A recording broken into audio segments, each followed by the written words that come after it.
We're intentionally doing these spiritual things to get validation. Eric sat in silence for 30 minutes. Oh, Eric prays 5 times a day. Oh, Eric worked out 2 times a day. But what is the real intentions of it? We have to stop looking for attention outside of ourselves to feel like what we're doing is enough. The internal investment of I'm in full acceptance of self because I know what I'm doing is going to change my world and change my life. Therefore, it will change yours. You can't grow if you're not living in truth. You might think you're growing spiritually, but what if you're just avoiding real growth? There are 4 signs I see all the time and people miss. You stick around because the fourth one you're going to need to know. Number one is people confuse avoidance with peace. What do I mean by that? So, they're all about setting boundaries, protecting their energy.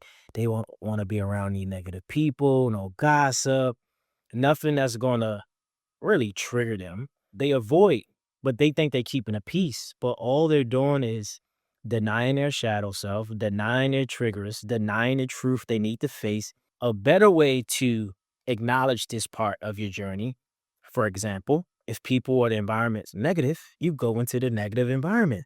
And guess what?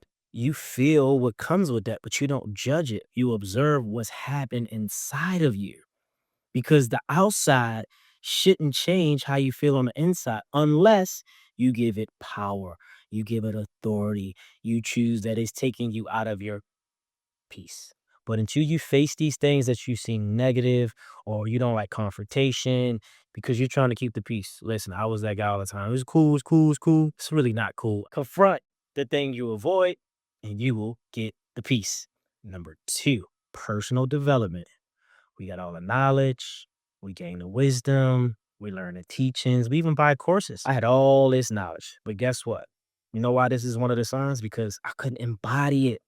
I wasn't embodying the knowledge I gained. I wasn't embodying the information. So all I had was information. So guess what? It was staying right here at the top of my crown. So when I'm speaking, it's going over people because they don't feel the conviction that I'm embodied in what I know because I'm not allowing that energy to come through my body where it's grounded and it goes out because it's coming from a place of conviction and you can feel it. I always say, he or she who feels it knows it.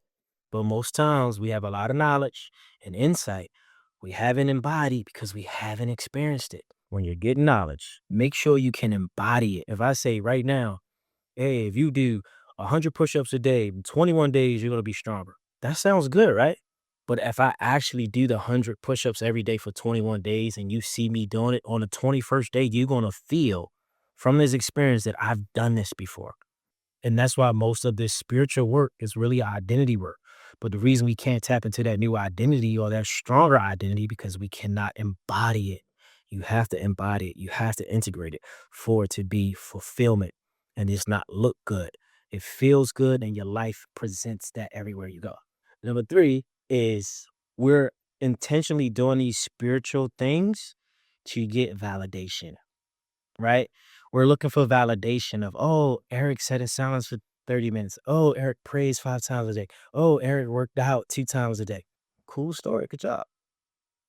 But what is the real intentions of it? So we have to stop seeking validation in our spiritual alignment. We have to stop looking for attention outside of ourselves to feel like what we're doing is enough.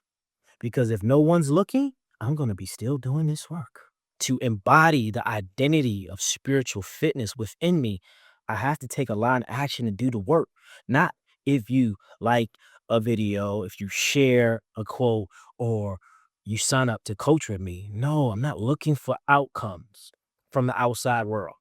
I'm looking for income, the internal investment of I'm in full acceptance of self because I know what I'm doing is going to change my world and change my life. Therefore, it will change yours. I promise you. I'm going to tell you why. Because I'm doing the work every day when no one's looking.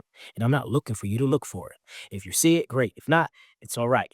We're going to embody spiritual fitness. So in your day to day, And what you're doing, make sure you're doing it because this is something you really want to do and not because you want someone to like you. Why are you looking for the people in the crowd? You're the first member of your show. But if you're looking for the crowd before you show up to the show, you're doing it for validation. I remember I used to post years ago, if I didn't get likes or comments, I would delete it. On TikTok, I would delete it. Oh, it only got 180 views. Taking it down. Why? Because I'm looking for validation. So stop that.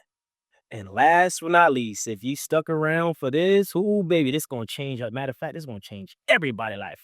Radical responsibility. Some of us are only responsible to an extent. We don't want to be radically responsible. Or you get in an argument or a confrontation with a friend or family member, and you're just loud and you're talking over them. You don't want to listen. And the reason you don't want to listen because you want to win. Then they saying like, man, every time I talk to you, you never want to listen. You just always want to be right. And I could be like, no, I don't, because I know what I'm talking about. Instead of saying, you know what? You're right. I'm sorry. I didn't want to be wrong and I was wrong. So please forgive me. That's radical responsibility. And it's so hard to self correct or take radical responsibility when you seem like lesser of the individual, or you have to get off your ego. And a lot of times, that's how ego at play, running the show, controlling our paradigm, controlling our thoughts, controlling our thinking, controlling our communication, that's stopping elevation and the real growth from taking place because we're not taking radical responsibility. Some of you, say for your partner, some of you men, you told your wife, you told your lady, you told your woman, you're going to take the trash out. But then when you get held accountable, you make all these excuses. Oh, I was tired. I got home late. I thought I told you I couldn't do it. Instead of saying, you know what, you're right. I'm sorry. I messed up. I'm going to do it right now. I'm going to do it tomorrow. We have to take radical responsibility because when you do that, that's how you really grow. You can't grow if you're not living in truth. And radical responsibility equals truth. So, where are you avoiding the truth because you don't want to be radically responsible? And look, to be responsible is very uncomfortable. I know it. There's still ways and spaces in my life where I'm still avoiding things that I know I need to face because of what? I'm afraid of something. Afraid of rejection. I'm afraid of the reality of that thing comes to the surface, whatever. But it's small. Instead of say, you know what? I'm going to face this. I'm going to take what comes with this because this is going to allow me to grow. So, to all of you out here watching, listening, please, this is the main thing in all of our life. Learn how to take radical responsibility. Those four signs, what people miss mostly in the evolution of spirituality, personal development, and growth. So make sure you don't miss the four signs and you go back and you listen and you watch this because it's important. There it is. Spiritual fitness.